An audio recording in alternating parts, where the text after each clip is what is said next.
כל השונה הלכות בכל יום מובטח לו שהוא בן העולם הבא. בעזרת השם, we'll be studying today. Today is the 5th of Tishri, of the Wednesday, 4th day of the week of Parashat. Is it Shabbat this week? Shabbat Ha'azinu. Bezrat Hashem, we will be learning two mitzvot, though, right? The mitzvah number 7. Number 7 that tells us the Korban Pesach may not be consumed in a state of raw or cooked. As it says, and mitzvah number, you can cook, yeah. Number 8, mitzvah number 8 is saying, not allowed to leave over of Korban Pesach till the morning, till the next day. As it says, Bezrat Hashem, the mitzvot are sponsored today. Lulu Nishmat, what do you know? Makhluf ben Rachel HaKohen. Makhluf HaKohen ben Rachel. Aaron ben Moshe. Rachel bat Bela. Rachel bat Bela. It's Chag ben Or again with his mother's names, no? Aaron. When it's Chag. It's Chag. Another name. You can't trick me, don't worry. Yeah. We say father's name, we don't say mother's name, people. Yeah? Esther, but? I gave it to him, I didn't. Ariel Natanel, Emil ben Yaakov Golda. That's it. That's Hashem, וגם להבדיל, לרפואה שלמה כל חולה בישראל, יהוד בן יוסף, חיה בת לאה, יוסף חיים בן מפרד, יעקב ישראל בן דניאל בן אנג'לה, בתיה בת טובה, יעקב בן רחל, אסתר בת טובה, רפואה שלמה לכל חולי עמו ישראל. יחיה בן אברהם, Rahama bat Zohara. I'm gonna learn it. Don't worry. You sit here. I'll learn it. I'll say it in my heart. So just Russian names. Yeah. Those are Moroccan names. Those are Russian names. All right, let's go. You come and learn after we're gonna discuss this thing. We've already discussed many times on YouTube. You can find that the mother's set is only allowed to be said when there's need to be refuah shlema because mother has less averot than the father. But the ichus, the entire ichus, has to be after the father. First of all, that's not the way the Torah talks about it. You can do whatever you want. What do you want from me? Just because somebody told you something, it's wrong. It has to be father. Everything is by the father, as the Torah is miyaches. Because the goyim have a ta'ana. Everybody knows their mother, nobody knows their father. And chas v'shalom to say the mother, because now you're bringing out bad people will talk about you, that your father is not your father. So Torah is makpidah to say, always say my father. The Gemara on Shabbat tells you, you could say the mother's name for a portion because she has less averot than the man. You could collect till tomorrow. Have a wonderful day. What can I tell you? Mitzvah number 7. Shelo le'echol besar pesach now bashel ki im tzeli esh. Here's what Raphael said in English. I was looking for that word. It skipped my tongue. What is it called? Got your tongue? I didn't know the word. I forgot the word. It's roasted. Korban Pesach has to be eaten roasted. It cannot be eaten raw. You're going to say how people eat raw? Raw meat, you could eat it. That's why on Shabbat, it's allowed to be touched. There's a big machloket. Ashkenazim actually hold that you're not allowed to touch raw meat on Shabbat from freezer, right? We hold you're allowed to. Why? Because technically speaking, if you want to eat raw meat, you could, and it's not even harmful. The only raw meat that's going to harm you is going to be chicken. Chicken meat you're not allowed to eat raw. Anything that has flesh that has a red color, veal, beef or lamb, you're allowed to eat raw. You slice it thin if you want. Ask the Chinese people; they'll tell you how to eat it. You slice it very thin, and it's like a cold cut. Yeah, it's very, very tasty. And says the Torah, even though it's tasty and may not be even harmful to your body, still the Korban Pesach may not be consumed that way. Okay? Or even cooked. You want to cook it. What does cooking mean? Anything that's not roasting, meaning oven or baking with juice all over it, or even frying it or whatever it is, that would be asur Korban Pesach. Shene'emar, as it says clearly, chapter 12, pasuk 9. Al tochlu memenu now bashel mevushal b'mayim ki im tzeli esh. You're not allowed to. You're prohibited. The Torah tells us you may not eat from it cooked or bashel mevushal. Also, why the double lashon? Right now, learn. But there's also a concept called pickling. Okay, pickle. You can pickle, right? Some people pickle meat. You ever tasted it? Corned beef, right? What is it called? Corned beef is pickled, no? Pastrami, all those things, smoked. That's it. העניין הזה שלא יאכל אותו קודם גמר בשולו אפילו בצלי. Now, the Torah says, what is the significance here? The Rabbi says, you may not partake from it even while it's being roasted if it's not I guess considered fully roast, meaning medium or rare. What's rare? Rare means not just a little bit under the fire, right? Okay, that will be prohibited also. Vezeo pirush na, right? There's a beautiful Rashi over there, right? When the Corona came out, right? Corona came out. So there's a Rashi allusion to this. Says that what's called na. So the question is, what's called na? So Rashi says it's called na. That meat is called na. What does that mean? It's Rashi says, this is the language. Al Shem she'ochlu eno mevushal. It's not because it's not fully cooked. Kara na. So the pasuk kara means kuf resh aleph means they called it. The Torah calls it na. So somebody says that the Chinese people eat not because they eat raw food. Corona, because that was the original. Right, you can leave it to those guys with the gematriot and all that. They'll find you this kind of Torah. But a little bit life over here. Let's go back to the Arinya. שהבשר שהתחיל במעשה האור ונצלה מעט ממנו ראוי לאכילת אדם עדיין נקרא רענה. So it's not kedai. It's very much worth to say that we said just now raw meat you could eat. Literally, you could eat raw meat. But once it starts cooking somewhat, it's actually dangerous for you not to eat. It's actually, you're not allowed to eat it anymore. It's harmful. So Torah is all about, obviously, you have to protect yourself. So once the process, even a little bit fire start touching it, the molecules change and everything changes. Don't ask me, I'm not a scientist, but they're saying it's already harmful. So it says Rashi that once you started the cooking process, it has to be cooked properly or roasting at this time, properly in order for you to consume it. Otherwise, it's no good for you. אבל כשהוא חי, לגמרי שלא התחיל בו האור כלל, אין זה בכלל לאו דנה ללקות עליו בשום, אל תאכלו ממנו נע. Okay, so now, the question is, the Rashi of the Chinuch is right away discussing. As we know, the whole concept of the Mitzvoth is we're trying to assume, we're trying to understand, not assume, trying to understand what does Hashem want from us, and what is exactly the details of the mitzvah. So he's telling you right now, and the punishment. So in order to have, we learn out everything inclusive, and this way you have more liberation. So he says right away, he said like this: if somebody eats raw meat, the Torah tells you don't eat now, right? So a person started to eat raw, he doesn't get lashes. The Torah says specifically you cannot eat na. What does that mean? Asher, Rashi. That's why Rashi comes in. It tells you it's not cooked all the way. Since it's not cooked all the way, it's called na. So the prohibition is on the word nun aleph, na. Right? That's the prohibition. And for that, if a person eats from it while it's in that state, only then he will get lashed. Okay? There's no options. There's only one option. To eat it roasted.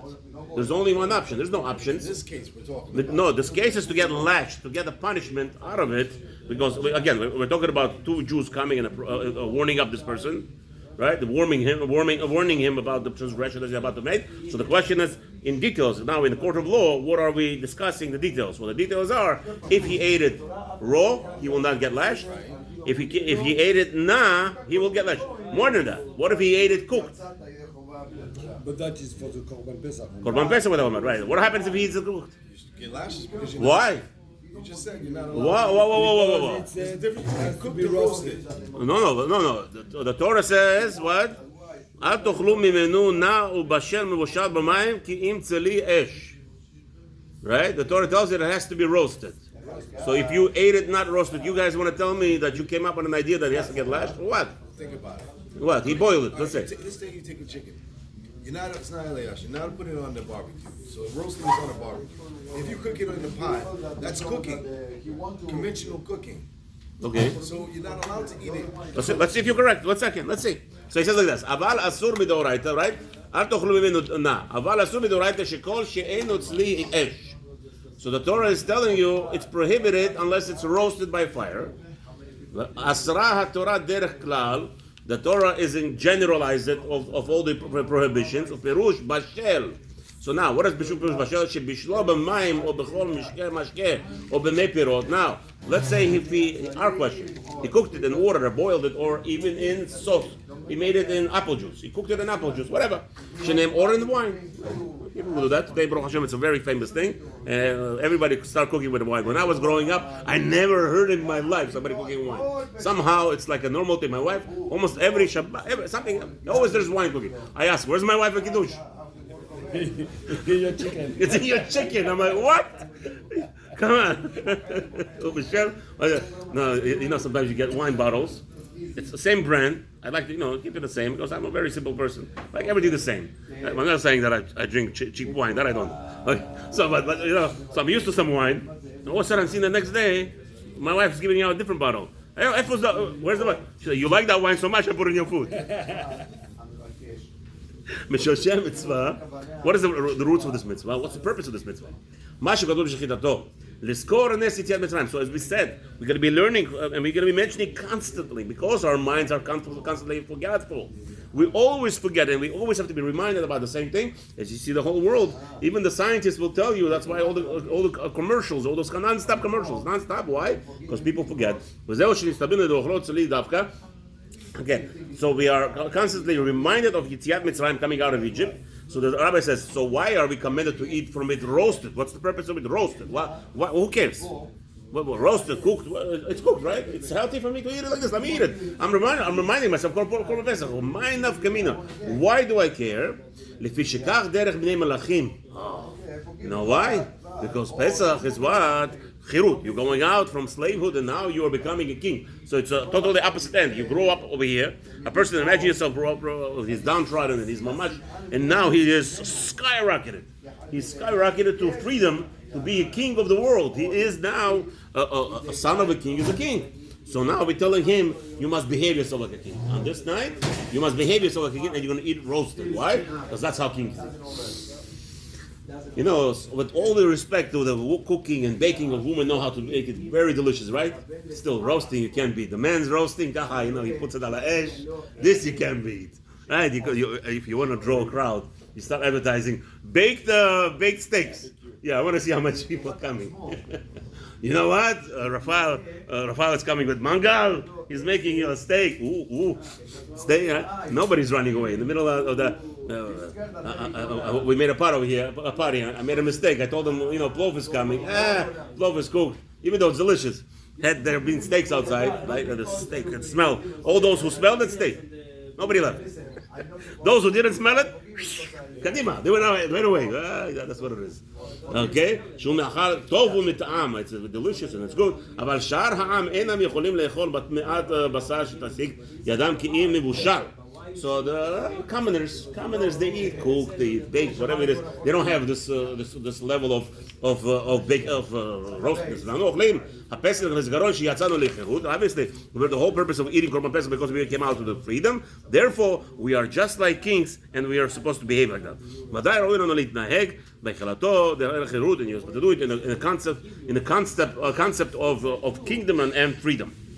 Damn mitzvah. All the rules about this mitzvah are obviously is discussed in Masechta Pesachim, page 40, second side, page 42, the first side, page 74, the first side, and page 75, the second side. Obviously, this mitzvah is during the time of Beit HaMikdash, where everybody was obligated, man and woman. Now, we're talking about men and women, obviously, we're talking about before the age of Chinuch. The children are going to be mitzvah chinuch, and then after bas mitzvah and bar mitzvah will be mitzvah chiyuv of the oraita. Now mushal. Oh, here, Rafael said it. You guys said it. I was in doubt. The rabbi says that if you ate from it not fully cooked or cooked with water or other stage of cooking that is mentioned, loke, he gets lashes. Beautiful. Now, if he ate both, let's say two kazetot, one was cooked and one was boiled and one was half raw, then he will get lashed one. According to Rambam, it's actually one sin that he transgresses. Ramban says no. If it's kazayit and he got a warning. The language is, in order to get, the Ramban says there's double lashes because he ate it in one state cooked, one kazayit, and one kazayit he ate other state Bezat Hashem תהיה להצלחה לך שתהיה נחת ורפואה שלמה במהרה. Bezat Hashem, in that case, Rambam argues with Rambam Let's go. Mitzvah number 8. שלא להותיר כלום מבשר הפסח למחרתו שהוא יום 15 ניסן. So we have a prohibition now. The prohibition is Korban or Pesach cannot remain till the next day. As we said already, it has to be a big deal. We said yesterday, 50 pounds of lamb. It has to be a gadol. It has to be within 1 year. It could be that a young lamb. We learned yesterday with my chavrut in Russian from Russia, from Tashkent. He tells me if it's a baby, it's much less than 50 pounds. But whatever the reason is, if it's up to 1 year, it has much less weight, consumable meat.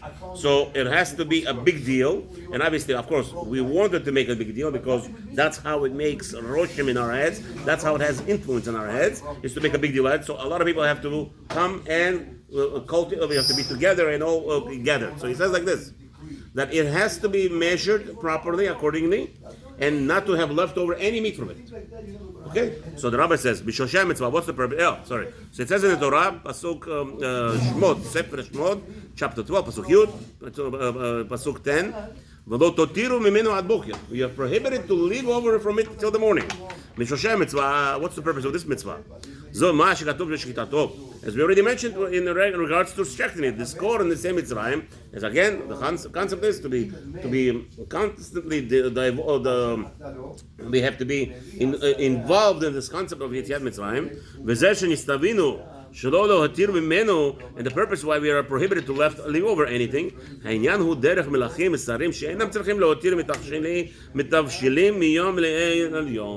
so same concept. The whole purpose is what? You want to be acting like a king. You are in a status of a son of a king, and you are the format of a king is not to leave anything over behind.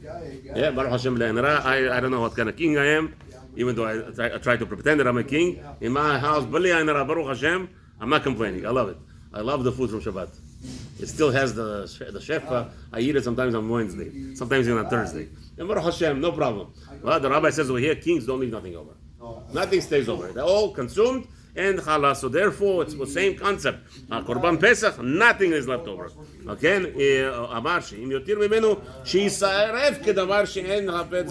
We'll learn later there's going to be a mitzvah to actually burn that any chametz is going to remain after alot hashachar. Okay? And of course the rabbi says, he wants to point out again, this is the whole concept is to engrave in our hearts that we are free men, we are no longer subdued or we have our own sovereignty. Okay,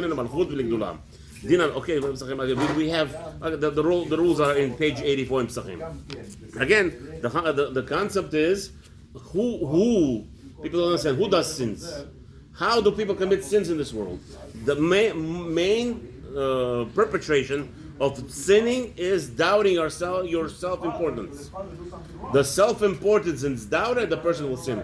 If a person does not have self-respect, he will sin surely. That's how all the sins are. What? Self-esteem. Yeah, self-esteem. It's a little bit a level of higher than self-esteem.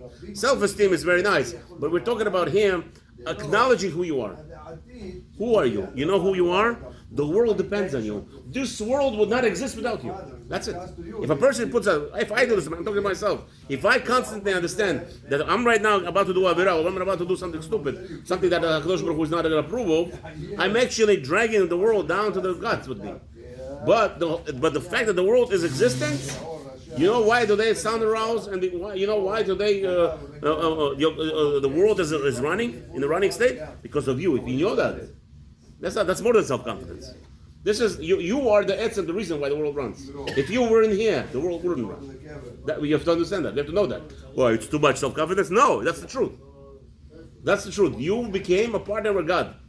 Hashem made us a partner after coming out of Egypt for that purpose, that he needed somebody, his representative here, but we're more than his representative. When we say we're his representative, we're actually being diminished. Our honor is much more than that. It's the angels themselves don't even come close to what the level that the human beings are. Even the biggest sin in the world. The biggest sin in the world. Why? Because of the concept that the world doesn't exist without him. But, again, why is he sinning? Because he doesn't understand that. And that's our job. Constantly to to revive it. Our job is to stress. Somebody open the door.